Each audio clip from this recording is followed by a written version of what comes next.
Deus é bom, amém? Talvez Noé venha no Uber hoje, se você chamar, né? Ninguém entendeu minha piada, mas tá bom, beleza. Vocês estão me ouvindo? Amém. Queridos, nós estamos esse mês inteiro falando sobre adoração. E desde o começo do mês, na verdade, eu tenho desejado falar sobre esse tema que nós vamos tratar hoje. Então, o que nós vamos falar hoje é sobre adoração extravagante. Repete comigo, adoração extravagante. O que é extravagância? Extravagância é aquilo que vai além do normal, além do natural, além do básico, além do comum. Diga, a adoração vai além do comum. Glória a Deus. E quando Deus falou comigo sobre esse mês que nós falaríamos sobre adoração, esse tema ficou muito forte no meu coração, que nós como igreja precisamos aprender esse lugar da adoração extravagante. Porque eu já disse aqui em algum culto, nós sabemos que Deus não é um ladrão de personalidades. Deus não rouba a sua personalidade. Deus não faz você ter trejeitos que não são seus, você agir de uma maneira que não é sua. Deus não está interessado naquilo que você faz externamente. Por favor, diga amém. Agora, aquilo que você faz externamente, geralmente revela a sua condição interior. A nossa atitude externa geralmente revela a nossa atitude interna. Querido, se você soubesse, se você ficasse consciente disso por mais tempo, meu irmão, você ia tomar muito cuidado com as suas expressões. Porque para quem está falando é muito nítido. Aliás, todos nós somos seres humanos e a gente entende quando a pessoa não está nos dando ouvido. Amém? Agora, uma coisa é em uma conversa, em uma palestra, em uma preleção. Agora, outra coisa é diante de Deus não estarmos com a atitude adequada. E aqui eu fiz toda essa explicação para deixar claro que eu não estou trazendo qualquer tipo de coerção ou trazendo pressão ou condenação para que você haja de determinada maneira. Não, eu estou falando sobre alinhar o coração diante de Deus para adorarmos a Deus de maneira extravagante. Amém? Mais uma vez, o que é extravagância? Aquilo que vai além do comum, aquilo que vai além da média, aquilo que vai além do normal. Amém? O Senhor compartilhou comigo 3 aspectos do que é adoração extravagante. O primeiro aspecto dessa extravagância na adoração é intensidade. Repete comigo, intensidade. Davi foi um cara que demonstrou essa intensidade extravagante. Vamos ler 2 Samuel, capítulo 6, versículo 14. 2 Samuel 6, 14. Davi usava um colete sacerdotal de linho e dançava diante do Senhor. Como, gente? Como que Davi dançava? Com todas as suas forças. Eu sei que a chuva está apertando, mas está dando para ouvir bem? Okay. Davi dançava diante de Deus com todas as suas forças. Esse é o nosso padrão diante de Deus. Sabe, querido, nós temos falado aqui na igreja que se nós não damos ao nosso Deus o nosso melhor, o que nós demos a Deus não foi o suficiente. É curioso porque me parece que essa é a ideia bíblica. A Bíblia fala o seguinte: o generoso prospera, mas aquele que retém mais do que é justo, ser-lhe-á em pura perda. Olha só a lógica desse texto. O generoso prospera, mas tem um pessoal que pode reter mais do que é justo. E o que é justo? Eu não sei. Eu não sei quanto dinheiro você faz por mês. Eu não sei a sua renda. Eu não sei a sua realidade. Eu sei da minha, às vezes. Mas geralmente eu sei da minha realidade. Agora, para cada um existe um padrão do que é justo. E reter além do que é justo é pura perda. Parece que Deus está falando o seguinte: fazer menos do que o seu melhor é pura perda. Ser generoso com algo que é menor do que aquilo que é o seu melhor é avareza. Oh, aleluia. Posso provar, 2 Coríntios 9, versículo 5. Aqui o apóstolo Paulo, como você sabe, ele está levantando uma oferta para os irmãos da Judéia. E aí então ele fala para essa igreja de Corinto, fala o seguinte: portanto considerei apropriado enviar estes irmãos antes de mim. Eles cuidarão para que a oferta que vocês prometeram esteja pronta. Que seja, porém, uma oferta voluntária, não entregue de má vontade. Agora, vamos ler na RA, por favor? Então, ali a gente falou, voluntária e não de má vontade. Agora, olha nessa versão como ficou. Para que esteja pronta como expressão de generosidade e não de avareza. Mas se o camarada já está ofertando, como que isso pode ser avareza? Pode sim. Se é 1 centavo menor do que o seu melhor, avareza. E aqui a gente está falando do contexto de dinheiro nesse texto. Mas vamos falar da nossa vida. Se economizar diante de Deus é perda. Sabe, querido, desculpa aí.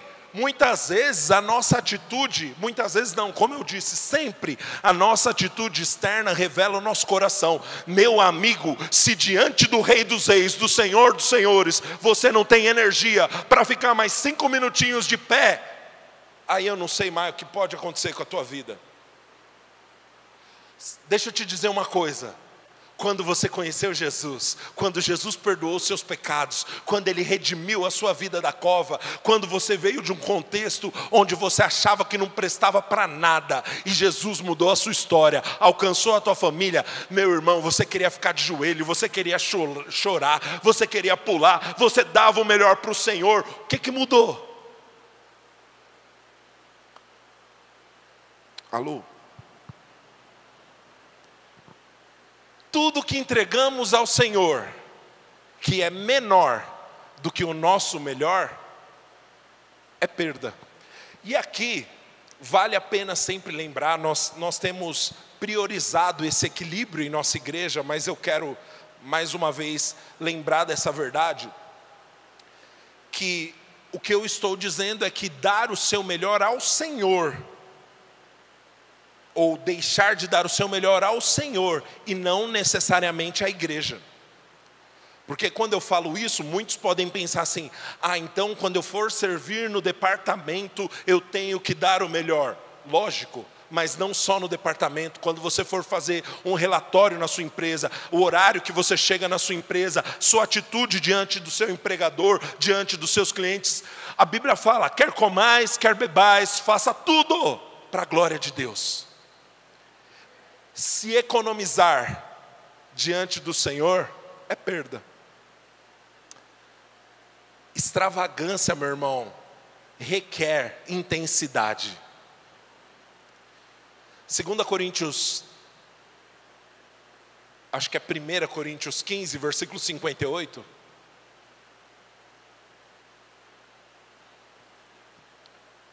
Portanto, meus amados irmãos, sede firmes, inabaláveis. E aí, o que está escrito as próximas duas palavras, gente? Sempre abundantes na obra do Senhor, sabendo que no Senhor o vosso trabalho não é vão. Olha só, firme, inabalável, mas não sendo nota 6. Muitas vezes a gente fala assim, não, eu vou ser constante, eu vou ser firme. Mas eu vou fazer o arrozinho com feijão, o basiquinho aqui, porque eu sei que o basiquinho aqui eu consigo entregar sempre ao Senhor. Não, meu irmão, firme, constante e sempre abundante. Hoje eu dou meu melhor para o Senhor, mas amanhã meu melhor vai melhorar. Depois de amanhã vai melhorar muito mais. E meu amigo, você quer ver um negócio bom mesmo? Olha para mim daqui 10 anos. Essa tem que ser a nossa expectativa, querido. Se hoje eu gero impacto no reino, amanhã eu vou gerar mais impacto no reino. E na próxima década você vai ver o que eu vou estar entregando para o Senhor. Firme, constante, sempre abundante. Aleluia. Sabendo que no Senhor o nosso trabalho não é vão. Deixa eu te dizer uma coisa. Talvez nesse momento, ao ouvir essas palavras, o diabo sopre no seu ouvido. Mas eu estou tão cansado, bicho.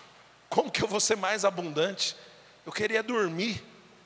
Meu irmão, muitas vezes o nosso cansaço, a nossa frustração não vem da quantidade de demandas e tarefas que temos. A maioria das vezes nosso cansaço e frustração vem de estarmos muito envolvidos com aquilo que não tem impacto eterno. Muitas vezes o nosso cansaço, nossa frustração vem de estarmos profundamente comprometidos com aquilo que não tem impacto eterno.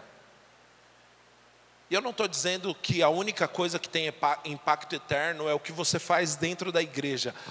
O que tem impacto eterno é aquilo que Deus te chamou para fazer. Se Deus te chamou para ser um programador de computadores, faça isso para a glória de Deus. Certa vez, Jesus, quando para falar com aquela mulher do tanque de Sicar, já eu vou ler o texto, tá? De 2 Samuel. Aliás, eu já li, né? Mas eu quero ler a continuidade. Certa vez, quando Jesus fala com aquela mulher que está no tanque, os discípulos foram comprar pão. Se eles foram guiados, eles pediram na chapa com requeijão na saída, né? É o básico, né? Mas quando os discípulos voltam, eles veem, Jesus não está com fome, e Jesus responde, minha comida é fazer a vontade do meu Pai. Jesus, ele deixou claro, eu tenho um pão que vocês não estão se atentando. Muitas vezes a nossa fome, a nossa insatisfação não vem de qualquer coisa externa, vem de não estarmos comprometidos, ligados em fazer a vontade do nosso Pai, meu irmão. Porque descanso físico, uma noite bem dormida, resolve. Mas paz na alma, meu irmão, isso é só estando ligado em um jugo com Jesus, sendo guiado por Ele, direcionado por Ele, andando no ritmo dEle. Amém?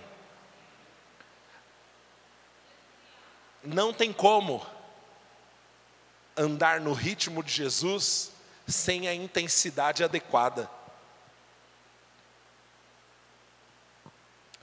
O ritmo de Jesus é ditado por Jesus, não por nós. Vai lá, Mateus 11, versículo 28. Em nome de Jesus eu ainda vou voltar para cá. Vinde a mim, Jesus falando, vinde a mim todos que estáis cansados e sobrecarregados, e eu vos aliviarei. Tomai sobre vós o meu jugo e aprendei de mim, que sou manso e humilde de coração, e achareis descanso para a vossa alma. Deixa esse texto aí.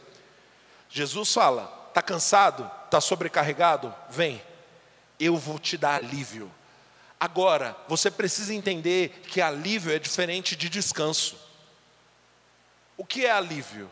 Alívio é naquele calor enorme, você toma um copo de água gelado, que alívio. Mas daqui a pouco, meu irmão, você vai estar com sede de novo, com calor de novo, e o copo de água já esquentou. O alívio, ele resolve um problema momentâneo. Descanso é uma condição. Jesus tem para nós alívio Nós, quando nos achegamos diante dele, com as nossas pressões, com o nosso cansaço, com as nossas sobrecargas, sim, nós podemos receber do nosso Deus alívio. Por favor, diga amém.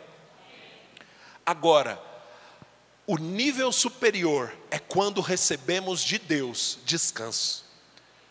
E qual é o padrão de descanso de Jesus? Ele diz: tomem sobre vocês o meu jugo. Jugo é um instrumento que basicamente liga um boi ao outro boi.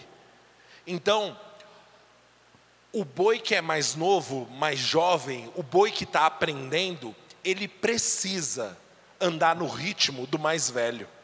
O que Jesus está falando aqui para nós é: anda no meu ritmo, porque no meu ritmo tem descanso.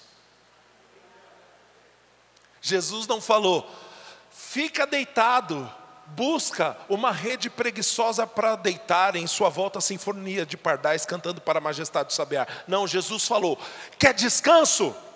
Anda no meu ritmo. Quer descanso? Não vai parar não. Descanso se encontra andando no ritmo certo.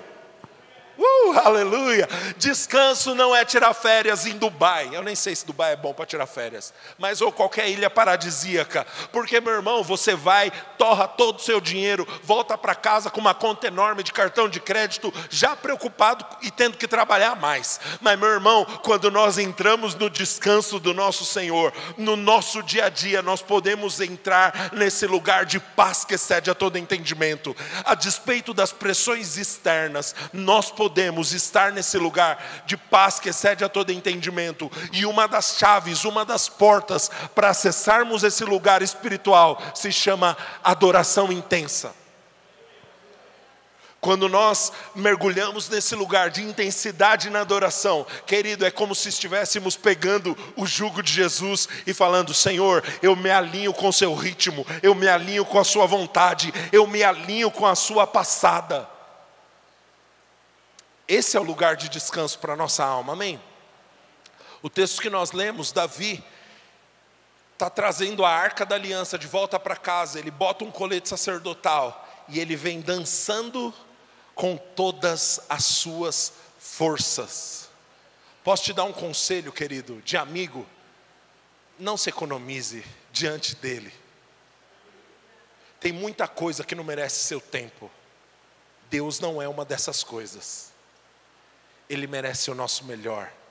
Ele merece tudo que há em nós. E eu posso te garantir, meu irmão, que com Jesus, no ritmo de Jesus, sendo intenso para Jesus, você está numa condição muito melhor. Amém? O texto fala que a esposa de Davi, Mical, ela vai questionar Davi. Está lá em 2 Samuel, capítulo 6, versículo 20.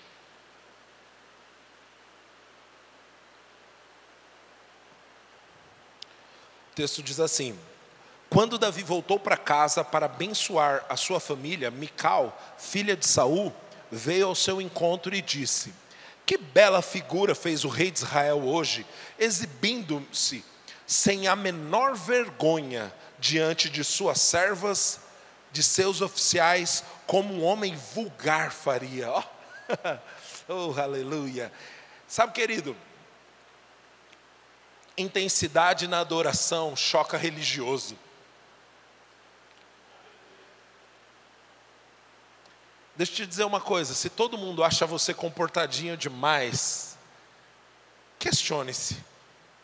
Mais uma vez, Deus não é um ladrão de personalidade, mas dentro da sua personalidade, você precisa dar a resposta a si mesmo: será que aquilo que eu estou entregando ao meu Senhor é meu melhor?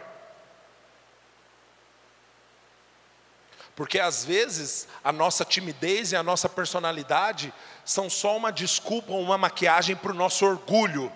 Eu sei como é, gente. Eu sei, está todo mundo se movendo. Algo novo está por vir. Aí você: não quero, eu adoro por dentro. Eu sei, eu já dei essa desculpa também, mas era pura covardia. Só orgulho. Às vezes, querido, é só a maquiagem que a gente dá para o nosso orgulho, meu irmão.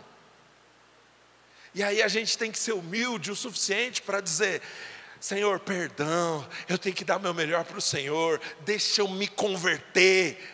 E aí, meu irmão, você não precisa imitar ninguém, mas na sua individualidade você tem convicção: eu estou dando ao meu Senhor o meu melhor. E que coisa boa, querido, é chegar no lugar onde nós não somos mais reféns da opinião alheia. Oh, meu irmão, tem muita pessoa deixando de dar a intensidade para Deus na adoração, porque está considerando o que Mical vai dizer. Sabe o que é pior? Tem muita gente assumindo a posição de Mical no reino. Acaso você virou analista de adoração alheia, é? Deixa o irmão adorar do jeito dele. Sabe qual é o problema dos críticos, querido? Os críticos se tornam infrutíferos. São ótimos em diagnosticar o problema de todo mundo, só não veem o próprio problema, que é a língua grande. A recompensa da crítica de Mical foi que ela se tornou estéril. Crítica gera esterilidade, talvez não física, mas talvez no reino.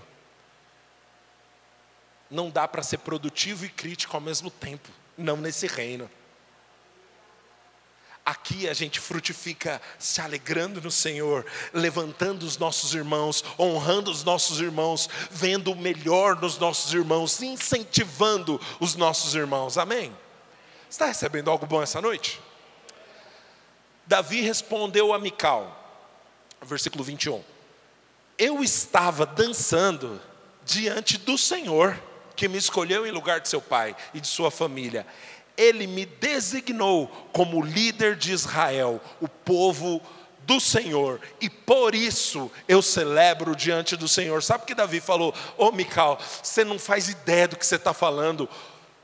O verdadeiro rei é ele. Você está cobrando porque eu não me comportei como um rei? Não, você não entendeu que o rei é ele, e é diante dele que eu estava dançando, é diante dele que eu estava celebrando, é diante dele que eu estava pulando. Vamos ler o próximo versículo, por favor. Estou disposto, aleluia, amei essa palavra, diga: eu estou disposto. Aleluia. Boa frase para a gente dizer antes do momento da adoração. Eu estou disposto a me tornar ainda mais desprezível, até mesmo ser humilhado aos meus próprios olhos. Meu irmão, deixa eu te dizer uma coisa. Quão disposto você está para se humilhar diante dos seus próprios olhos? Porque às vezes nós estamos interessados na obra do Senhor, não comprometidos. E tem uma diferença. Eu ia falar uma palavra que eu nunca usei, mas não vou usar hoje não. Tem uma diferença enorme entre estar interessado e estar comprometido. Estar interessado é: espero que dê certo. Grande, numerosa, relevante. Ah, legal, tomara que aconteça, né? Da hora. Conta comigo, se eu tiver espaço na agenda. Agora, quem está comprometido, meu irmão, está comprometendo toda a sua vida. Eu vou ver o Senhor fazer aquilo que Ele disse que ia fazer. Sabe, eu louvo ao Senhor, eu vejo quantos de vocês estão servindo aqui. E eu sei que não é confortável, mas como é bonito ver muitos de vocês chegando do trabalho, correndo e cara, mas tem que fazer para o Senhor. Oh querido, que bênção, meu irmão. O galardão de vocês não vem de pastor, não vem de igreja, vem do próprio Deus. Deus vê, meu irmão, Deus vê o compromisso de vocês, Deus vê a entrega de vocês. Continue, porque a recompensa vem dele, amém? Querido, isso é estar comprometido. Está interessado? Você fala, vai dar não. Comprometido, você fala, meu amigo, vai ter que dar certo. É para o meu Senhor, é para Ele, é a Ele que eu sirvo. Aleluia. Eu estou disposto a me tornar. Sabe, a adoração, eu estou sendo muito ministrado por essa palavra, disposto. Adoração tem tudo a ver com disposição, meu irmão. A disposição de se curvar diante do Rei dos Reis. Lembra que a palavra adoração tem a ver com se prostrar, se curvar? Que a primeira vez que a palavra adoração aparece nas Escrituras é em Gênesis 22, onde Abraão ele se curva diante da vontade do Senhor, mesmo sem entender. E eu acho que tem resposta de Deus para algumas pessoas aqui. Querido, nós não adoramos ao Senhor quando todas as peças estão encaixadas. Nós adoramos ao Senhor porque Ele é o Senhor e acabou. Adoração tem a ver com isso, você pegar todos os seus questionamentos e se prostra diante dEle. Mas eu ainda não tenho respostas, eu ainda não entendi. Não tem problema, ainda assim Ele é digno de ser adorado. Aleluia. Eu estou disposto a me tornar ainda mais desprezível e até mesmo a ser humilhado aos meus próprios olhos. E aí ele diz, mas essas servas que você mencionou, certamente me considerarão digno de honra. Querido, você se coloca numa posição de ser honrado pelo Senhor quando você se dobra diante do Senhor em adoração. É o nosso Deus que disse, humilhai-vos perante a potente mão do Senhor, para que Ele ao seu tempo vos exalte. Quando você se coloca nessa posição de se humilhar diante dEle, de se prostrar diante dEle, de reconhecer o senhorio dEle, você também se torna um candidato para ser honrado por Ele. Amém? Diga intensidade na adoração.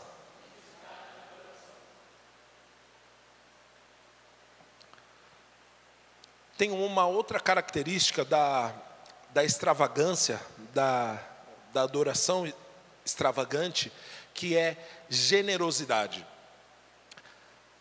A Bíblia fala lá em Atos 4, versículo 36. Atos 4, 36. José, aqui ele está falando de Barnabé, né? José, a quem os apóstolos deram o nome Barnabé, que significa filho do encorajamento. Aleluia.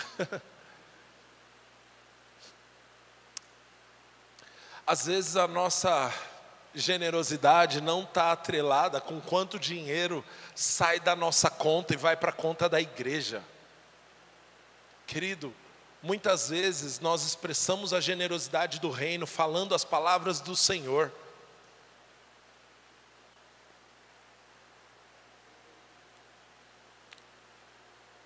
O cara que se destaca por ser generoso também recebe o apelido filho do encorajamento.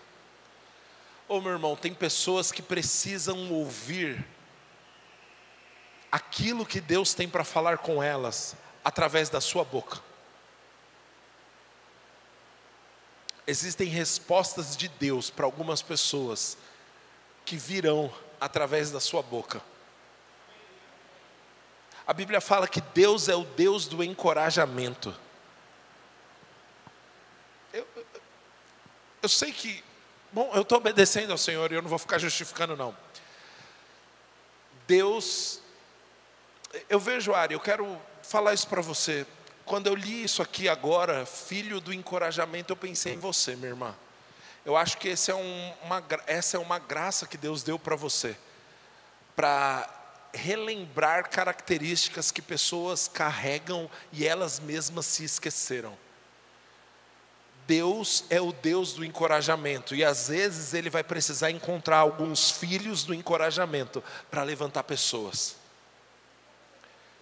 Tem gente que elogia, tem gente que reconhece, tem gente que bajula, mas tem gente, meu irmão, que é boca de Deus sobre as nossas vidas, falando as palavras certas e levantando pessoas. Eu vejo essa graça sobre você, minha irmã. Sabe, e a sua fidelidade em responder a esse chamado gera recompensas e colheitas de Deus sobre a sua vida. Coisas que talvez você nem tenha pedido, mas deseja. Deus pode trazer. Seja fiel. Ele te chamou para isso mesmo, para encorajar outras pessoas. Seja fiel com aquilo que Ele tem te dado. Faz sentido isso para você? Que bom. Vamos continuar o texto. Barnabé, que significa filho do encorajamento, era da tribo de Levi e tinha nascido na ilha de Chipre. Ele vendeu um campo que possuía e entregou o dinheiro aos apóstolos. Agora, qual é o detalhe importante aqui? Nesse contexto, todo mundo estava fazendo isso. Ou todo mundo não, mas muita gente estava fazendo isso. Muita gente estava vendendo tudo que tinha. Por exemplo, Atos 2, a partir do versículo 42, deixa esse contexto claro. Todos se dedicavam de coração ao ensino dos apóstolos, à comunhão, ao partir do pão e à oração. Havia em todos eles um profundo temor, e os apóstolos realizavam muitos sinais e maravilhas. Os que criam se reuniam num só lugar e compartilhavam tudo o que possuíam. Consegue perceber? Não era só um ou outro. Os que criam se reuniam e compartilhavam de tudo que possuíam. Agora, alguns estudiosos dizem que Barnabé se destacou porque o que ele fez foi além da média. O que ele fez foi extravagante. Ele vendeu o campo e ele entregou aquilo como oferta ao Senhor. Ainda em Atos, tem uns camaradas que ficaram empolgados com esse negócio, com a moral que Barnabé ganhou, né? Falou, rapaz, eu quero para mim também. Aí eles foram entregar uma extravagância fake. Isso gera juízo diante de Deus. Fingir extravagância quando seu coração está fechado para Ele, meu irmão, pode ser problemático. A Bíblia diz que esse casal vendeu também uma propriedade, reteu parte do dinheiro e, de forma mentirosa, chegou diante do apóstolo Pedro e disse, esse é todo o recurso da propriedade que eu vendi. Pedro fala, por que Satanás encheu seu coração e te propôs mentir diante de Deus? Querido, adoração fake é mentira diante de Deus. Não entregue para o Senhor aquilo que é menos que o seu melhor, dizendo para Ele, Senhor, isso é tudo que eu tenho. Não faz isso não. É mais bonito não entregar nada do que entregar com mão remissa. Eu sei, é uma conversa que não é confortável. Mas amém, precisamos ter essas conversas. E deixa eu te lembrar uma coisa, esses dois que vieram dar uma oferta e caíram mortos, estão no Novo Testamento, viu? Jesus tinha morrido e ressuscitado, tá? Novo Testamento. O povo aqui tudo batizado no Espírito Santo, orando em línguas, decantas, nébrias, e tudo no Xaramanaia lá. E ainda assim, receberam juízo da parte de Deus. Meu irmão, não adore pensando no status que você pode ganhar com isso. Pensando na imagem que você pode gerar com isso. Se é para o Senhor, precisa ser em espírito e em verdade. Amém? Agora Barnabé, ele então se torna esse exemplo de intensidade na adoração. E meu irmão, não é à toa que Barnabé, sendo intenso na adoração, através da sua generosidade, gera para si um legado maravilhoso. Porque o avivamento de Antioquia, que depois tem Paulo como protagonista, em primeiro lugar teve Barnabé como líder daquele negócio. Barnabé chegou até lá, Barnabé foi levar a palavra em Antioquia, Barnabé levantou Paulo para o ministério. O maior nome do Novo Testamento depois de Jesus pôde cumprir o seu propósito, porque um camarada que tinha no seu DNA a generosidade extravagante levantou ele. Atos 13, versículo 1.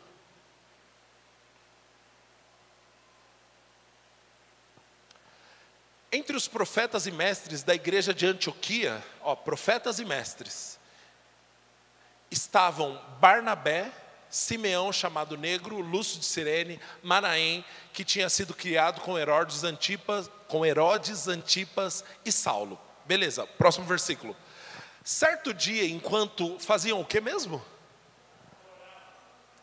Por que você acha que seu chamado vai nascer num lugar diferente do lugar da adoração? Querido, o ambiente certo para o seu chamado nascer, florescer, crescer e viver é a adoração. Enquanto adoravam o Senhor e jejuavam, o Espírito Santo disse: separem Barnabé e Saulo para realizarem o trabalho para o qual os chamei. Os estudiosos do Novo Testamento dizem que pelo fato de Lucas ter colocado nessa ordem Barnabé e Saulo, significa que Barnabé era líder, Saulo era quem seguia. E aí você vai ver em outros textos, quando Barnabé e Saulo chegam em determinadas regiões, as pessoas comparam Barnabé com um Deus que é líder e Saulo com outro Deus que é liderado. Então Barnabé ele estava à frente daquela jornada, mas meu irmão, o chamado dele, o ministério dele, o legado que ele construiu começou com uma coisa: generosidade extravagante. Sabe, querido, eu tenho um livro do irmão Kenneth Hagin, e é bom usar o irmão Hagin para falar esse tipo de coisa, para você não tacar pedra em mim. Tem um livro chamado Seguindo o Plano de Deus para a Sua Vida, um livrinho da capa verde, maravilhoso, leia, vai mudar a tua vida. Nesse livro, as pessoas, o irmão Hagin fala que algumas pessoas perguntam para ele: por que os pentecostais de antigamente vinham mais milagres do que os pentecostais de hoje em dia? Ele fala: é porque os pentecostais de antigamente, principalmente os da década de 20, tinham o hábito de dar as mãos e cantar: quando tudo deixares no altar. E eu não sei onde que foi que a gente se perdeu nesse caminho, que agora as nossas canções dizem: eu quero o que é meu, reivindico o que é meu, traz de volta o que é meu. Você está falando com Jesus ou com o Mercado Livre? Sabe, meu irmão, e graças a Deus que eu citei o irmão Hagin, daí você vai reclamar com ele. Evangelho ainda parece mais com tudo entregarei do que eu reivindico o que é meu. Esse continua sendo o evangelho do reino. Amém? Querido, se você acha que generosidade é coisa de gente rica, generosidade extravagante é coisa de quem tem muitas propriedades, vá ter com o povo da Macedônia, né? O Renzo leu aqui Filipenses 4, quando o apóstolo Paulo fala desses camaradas lá em 2 Coríntios 8, por favor, pode colocar lá. 2 Coríntios 8, versículo 1. Olha só, o maior exemplo de generosidade extravagante do Novo Testamento, tá? Repete comigo: o maior exemplo de generosidade extravagante. Vou ler. Agora, irmãos, queremos que saibam que Deus, em sua graça, tem feito por meio das igrejas da Macedônia. Filipos era uma das cidades da Macedônia, ok? E era a única que já tinha recebido a palavra. Então, quando Paulo fala aqui, igrejas da Macedônia, ele está falando do mesmo povo com quem ele fala em Filipenses. Se eu falei muito rápido, depois você assiste no YouTube. Elas têm sido provadas com muitas aflições, mas sua grande alegria e extrema pobreza transbordaram em quê? Rica generosidade. O maior exemplo de generosidade extravagante do Novo Testamento é uma igreja que é considerada como extremamente pobre. Aleluia! Como pode, da profunda pobreza, demonstrar extrema generosidade? Oh, querido, porque no reino não é quantos zeros tem na sua conta, ou quantos zeros passa na maquininha de débito quando você dá a sua oferta, é quanto o coração tem envolvido. Eu louvo a Deus, querido, porque os primeiros nomes que estão na lista do pessoal que decidiu ofertar para o som, tem gente que não trabalha, tem gente aposentada, tem gente que parcelou em um pouquinho de dinheiro, mas gente que quer estar junto, meu irmão. Que coisa linda! Isso me deixa muito mais feliz do que se tivesse uma pessoa só que não, vou pagar aí os 9 mil reais. Está feito, pastor. Se você quiser, a gente recebe também. Mas sabe o que é lindo, meu irmão? É gente fazendo o melhor que pode. Oh, isso daqui é o reino, querida. Eu vou contar a história de novo de um amigo meu, o Joãozinho, menino que toca teclado, que já veio aqui na nossa igreja. Em determinada ocasião ele decidiu dar uma oferta de R$1.000 para a igreja, mas ele era adolescente e não trabalhava. Nas férias do colégio arrumou um emprego, todo o dinheiro desses 3 meses de trabalho deu os R$1.000. Ele ofertou. Ah, querido, isso mexe comigo, meu irmão. Tem muita gente, querido, gerando impacto sério no reino. Quantos lembram da Fabíola que ministrou aqui na conferenciada? Ok, o irmão Cícero lembra? Obrigado. Essa irmã, ela conta um testemunho maravilhoso quando ela estava servindo ao Senhor no Rema lá em Fortaleza. Um dia ela estava, uma mulher solteira, voltando do Rema, ela era secretária do Rema, se eu não me engano. E ela estava para voltar para casa e ela foi olhar na bolsa dela o dinheiro para pagar o ônibus. Faltava R$1. Ela, ai meu Deus, está tarde da noite. Se você conhece, Fortaleza não é um dos lugares mais seguros do mundo. Como que eu volto? Só que ela lembrou que uma pessoa lá de Campina Grande, há tempos atrás, tinha mandado uma carta. E ela ali enrolando, né, querendo lembrar, querendo pensar o que Deus faria. Ela foi ver essa carta que ela não tinha aberto. Ela recebeu e deixou lá. A carta dizia assim: eu aprendi que para ser generoso não precisa de muito. E tinha uma nota de R$1.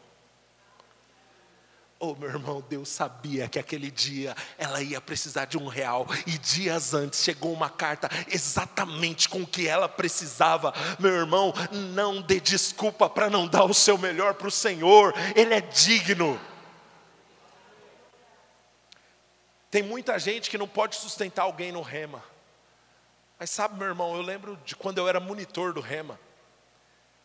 E chegou uma irmã, e eu lembro bem dessa irmã. E ela trabalhou o dia inteiro, era uma senhora. Trabalhou o dia inteiro e chegou cansada assim. E aí ela comentou assim com uma pessoa e eu ouvi. Ela falou, nossa, que fome. Misericórdia. Ainda bem que a aula está acabando, vou para casa, vou comer, estou com muita fome. Querido, aquele dia eu pude ir lá para o pessoal da cantina, eu falei, ó, paga para esse irmão o que ela quiser, fala que alguém ofertou, fala para ela comer quanto ela quiser. Aí o rapaz da cantina falou, não, mas anota meu nome aí que depois eu pago. Ele, não irmã, pagaram para a senhora. E você tinha que ver a alegria daquela irmã que foi abençoada, sem saber quem abençoou. Oh querido, às vezes a gente pode fazer isso e tocar a vida de pessoas, isso é Deus fluindo através de nós, amém? Uma vez eu ouvi o pastor Humberto dando esse exemplo. Você consegue perceber que Deus está nos chamando para esse nível de extravagância na generosidade? Amém? Eu sinto isso mesmo. Eu não pretendia ficar tanto tempo nesse ponto. Mas beleza. Uma vez eu lembro do pastor Humberto dando esse exemplo e me abençoou muito.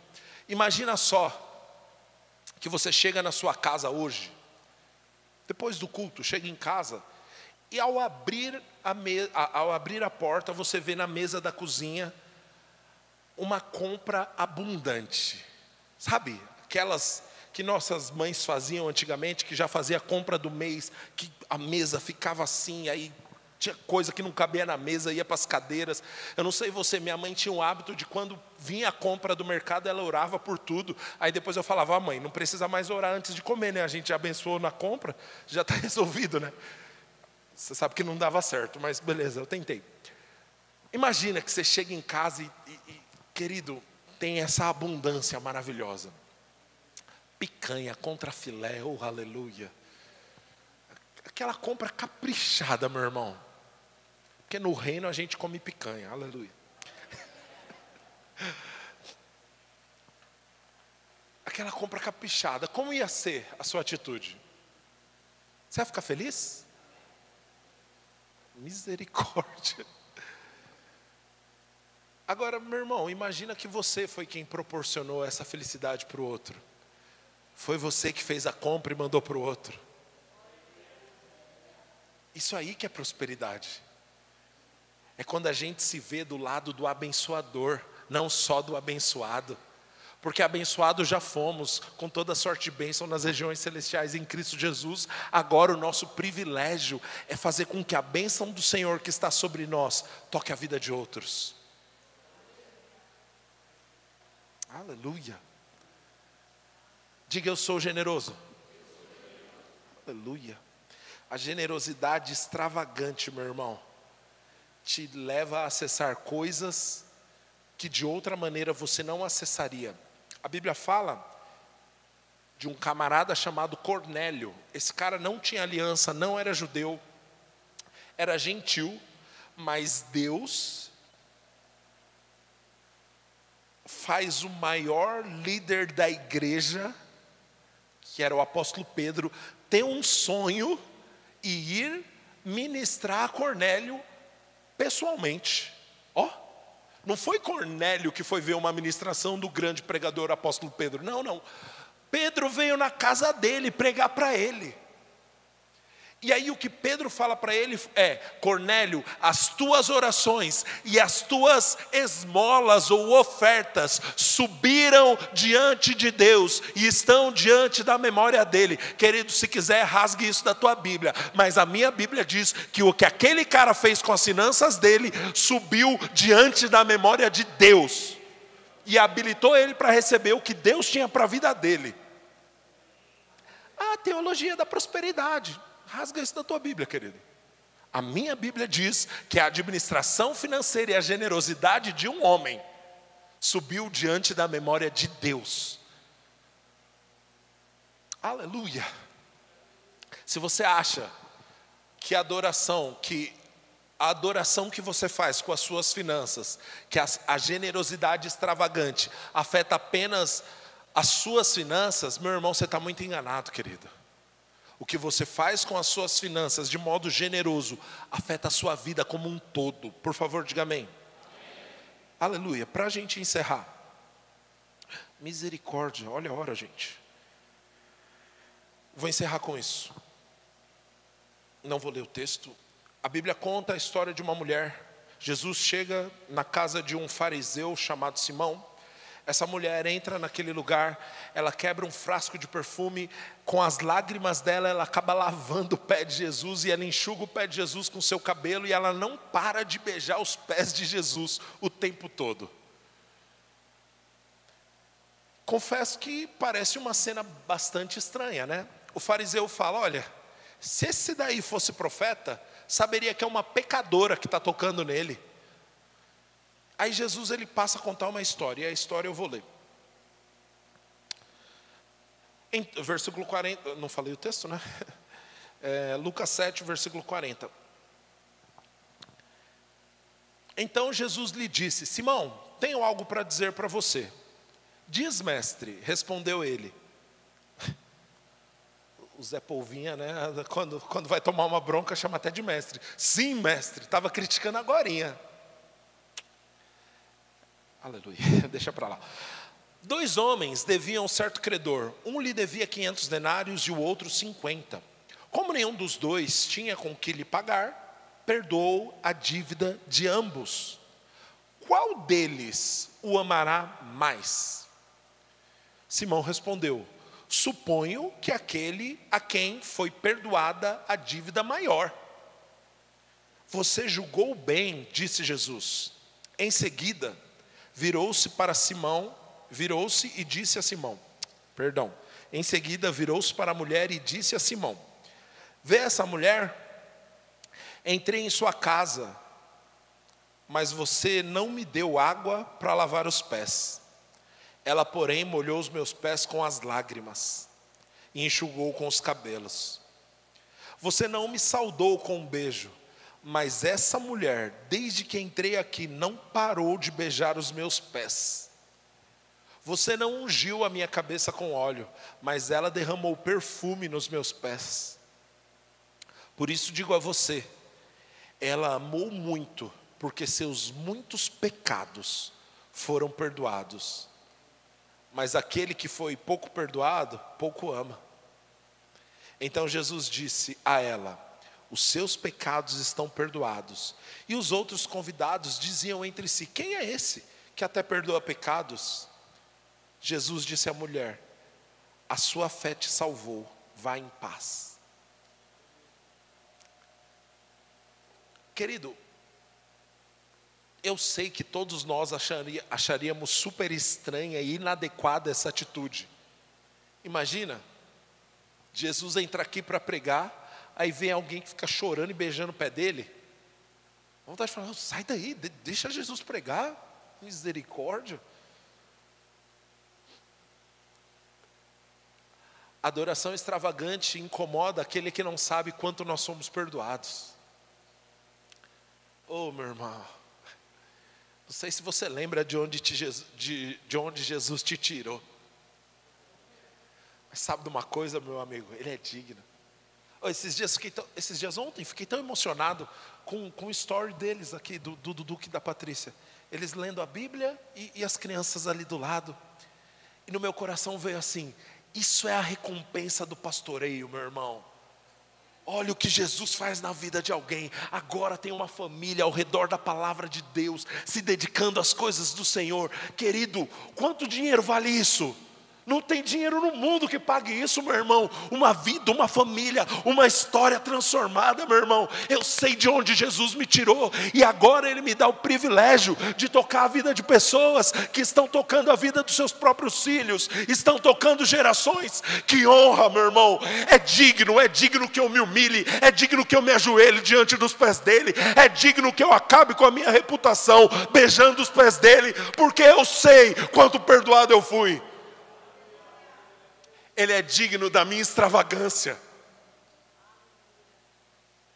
E se minha extravagância te incomoda, desculpa aí, mas eu vou ser ainda mais, porque Ele merece.